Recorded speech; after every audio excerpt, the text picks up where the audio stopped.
Hi friends, welcome to Nisha's food hack Tamil. இன்றைக்கி நம்ம பார்க்க போகிறது பூக்கட்ட தெரியாதவங்க கூட ஈஸியாக பூக்கட்டுறது எப்படிங்கிறத பார்க்கலாம். அதுக்கு நான் இந்த தோசை திருப்பி எடுத்திருக்கேன். இப்போ பாருங்கள், தோசை திருப்பியோட 2 சைடையும் நம்ம யூஸ் பண்ண போகிறோம். ஃபஸ்ட்டு பார்த்திங்கன்னா தோசை திருப்பியோட அடிபாகமானதை நம்ம எடுத்துக்க போகிறோம். தோசை திருப்பியோட அந்த ஒரு ஓட்டையில் நம்ம யூஸ் பண்ண போகிறது பார்த்திங்கன்னா நம்ம எப்போவுமே பூக்கு கட்ட போகிற நூல் தான். அதை அந்த தோசை கரண்டியோட ஓட்டையில் இந்த மாதிரி உள்ளே விட்டு வெளியே எடுத்துடுங்க.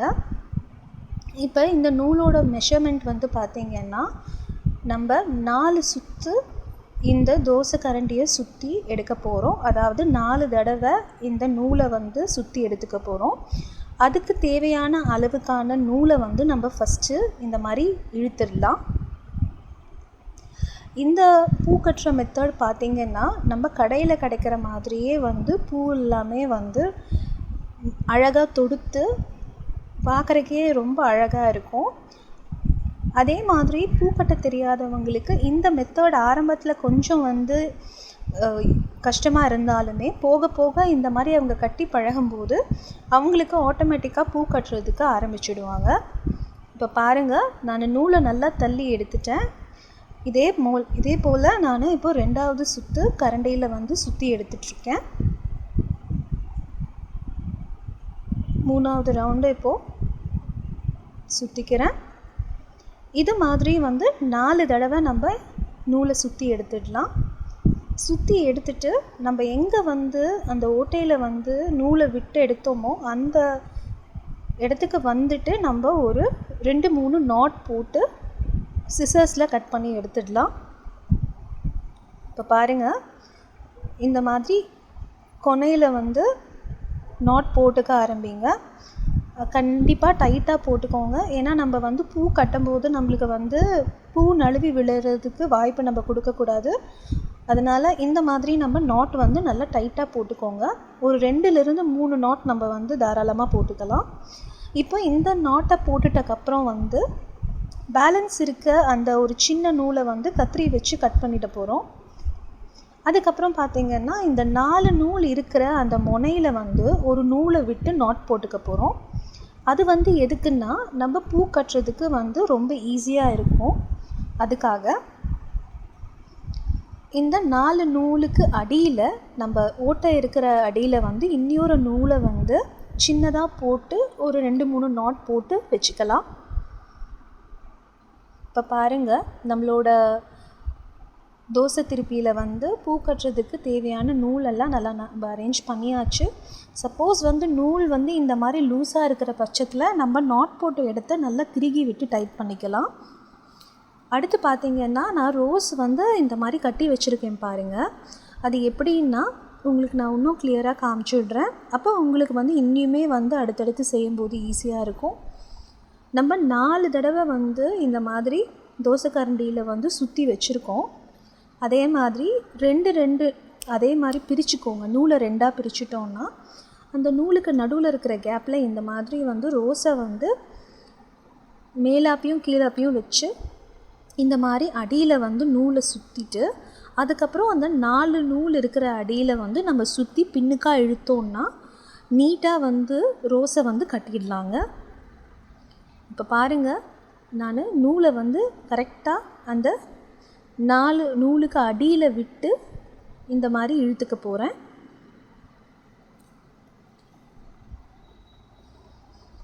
இப்போ பாருங்கள், இந்த மாதிரி டைட்டாக இழுத்துட்டிங்கன்னா உங்களுக்கு கிட்டத்தட்ட நம்ம கட்டுற பூ எல்லாமே பார்த்திங்கன்னா மாலை மாதிரியான கட்டின ஒரு எஃபெக்ட் இருக்கும். பார்க்குறக்கும் ரொம்ப அழகாக இருக்கும். அதே மாதிரி மீதம் இருக்க பூவையும் இந்த மாதிரி நூலுக்கு 2 நூலுக்கு நடுவில் இந்த மாதிரி வச்சுட்டு நூலை ஒரு சைடாக சுற்றிட்டு அந்த 4 நூலுக்கு அடியில் வச்சு இந்த மாதிரி இழுத்துக்கோங்க. ஃபஸ்ட் டைம் உங்களுக்கு கொஞ்சம் கஷ்டமாக இருக்கும். அப்புறம் போக போக பார்த்திங்கன்னா ரொம்ப ஈஸியாகிடும். இந்த மெத்தடில் நீங்கள் பார்த்திங்கன்னா எல்லா வகையான பூவையும் நீங்கள் கட்டலாம். முக்கியமாக ஒரு ஃபங்க்ஷனுக்கு ஏதாவது பூ வேணும் அப்படின்னா கூட நீங்கள் மல்லியிலையோ இல்லை ரோஸில், சாமந்தியில், அப்புறம் ஜாதி பூவாக இருக்கட்டும், அந்த மாதிரி பூக்களை வச்சு நம்ம வேணி கூட இந்த பூவில் செய்யலாம். இப்போ பாருங்கள், நான் எல்லா பூவையும் இந்த மாதிரி கட்டிட்டேன். இந்த மாதிரி கட்டின பூவை வந்து நம்ம 4 நூல் விட்டு நம்ம கட் பண்ண போகிறோம். அதுக்கு முன்னாடி நம்ம கடைசியாக கட்டின பூவை வந்து ஒரு டை பண்ணிக்கலாம். ஒரு நார்மலான ஒரு டை பண்ணிக்கோங்க. சப்போஸ் அது கொஞ்சம் டெலிகேட்டாக இருக்குங்கிற பட்சத்தில் இந்த மாதிரி வந்து நல்லா சுற்றி விட்டுக்கோங்க, கரண்டியில் சுற்றிட்டு அதுக்கப்புறம் வந்து நாட் போட்டு நம்ம வந்து கட் பண்ணி எடுத்துக்கலாம். இப்போ பாருங்கள், இந்த பூ நம்ம கட்டினது வந்து நம்மளுக்கு எக்ஸாக்டாக வந்து நம்ம கடையில் வாங்குகிற மாதிரியே வந்து நம்மளுக்கு கிடச்சிருக்கு. இது ஒரு சிம்பிளான ட்ரிக்கு தாங்க. இந்த ட்ரிக்கை நீங்கள் ஃபாலோ பண்ணிங்கன்னா டெஃபினட்டாக அடுத்தடுத்து உங்களுக்கு பிடிச்சி போய் நீங்கள் வந்து இந்த மாதிரி பூ கட்ட ஆரம்பிச்சிருவீங்க. இந்த ஒரு மெத்தட் போதும், நம்ம எல்லா வகையான பூவையும் வந்து இந்த மாதிரி நீட்டாக கட்டி முடிச்சிடலாம். இப்போ நான் பார்த்திங்கன்னா கடைசியாக கட்டின பூவில் வந்து இந்த மாதிரி நாட் போட்டு கட் பண்ணிக்கிறேன். இந்த மாதிரி கட் பண்ணக்கப்புறம் அந்த லெஃப்ட் அண்ட் ரைட் சைடில் இருக்கிற எண்டில் அந்த 4 கயிறு இருக்கிற இடத்துல வந்து கொஞ்சம் வந்து கயிறு விட்டு நம்ம கட் பண்ணி எடுத்துக்க போகிறோம்.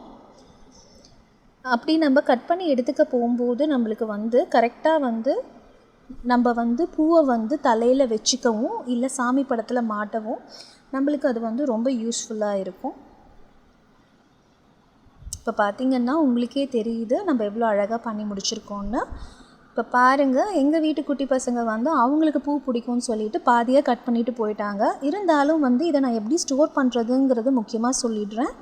நம்ம பூ கட்டி வைக்கிறத விட முக்கியமானது வந்து பூவை ஸ்டோர் பண்ணுறது தான். அதுக்கு நான் ஒரு ஹாட் பாக்ஸ் எடுத்திருக்கேன். முக்கியமாக இந்த மாதிரி நம்ம ஃபங்க்ஷன்ஸ்க்கு யூஸ் பண்ணுற பூவாக இருக்கட்டும், இல்லை வந்து நம்ம ஒரு வெரைட்டிஸ் ஆஃப் ஃப்ளவர்ஸ் தனியாக கலராக வாங்கி இந்த மாதிரி யூஸ் பண்ணாலுமே ஹாட் பாக்ஸ் தான் ஃபஸ்ட்டு நான் ப்ரிஃபர் பண்ணுறது. அது உள்ளே வந்து ஒரு பேப்பர் இல்லைன்னா நியூஸ் பேப்பர், அப்படியும் இல்லைன்னா டிஷ்யூ பேப்பர் வந்து எடுத்துக்கோங்க. அதை வந்து உள்ளுக்கா இந்த மாதிரி ஸ்ப்ரெட் பண்ணி வச்சுட்டு உள்ளே நம்ம கட்டின பூவை வச்சுட்டு அரிசி நம்ம யூஸ் பண்ணுற சாப்பாட்டு அரிசி வந்து 1 ஸ்பூனிலிருந்து 2 ஸ்பூன் வரைக்கும் வந்து ஆட் பண்ணிக்கோங்க. இதை ஆட் பண்ணுறதுனால நம்மளுக்கு வந்து என்னென்னா, பூ பொதுவாக கட்டும்போது நிறையா பேர் வந்து அந்த கயிறை வந்து ஈரத்தில் துவைச்சி கட்டியிருப்பாங்க. அது ஒரு விஷயம். அதே போல் பூவில் வந்து இருக்கிற நீரானது வந்து ஈஸியாக வந்து அந்த அரிசி இழுத்துக்கும்.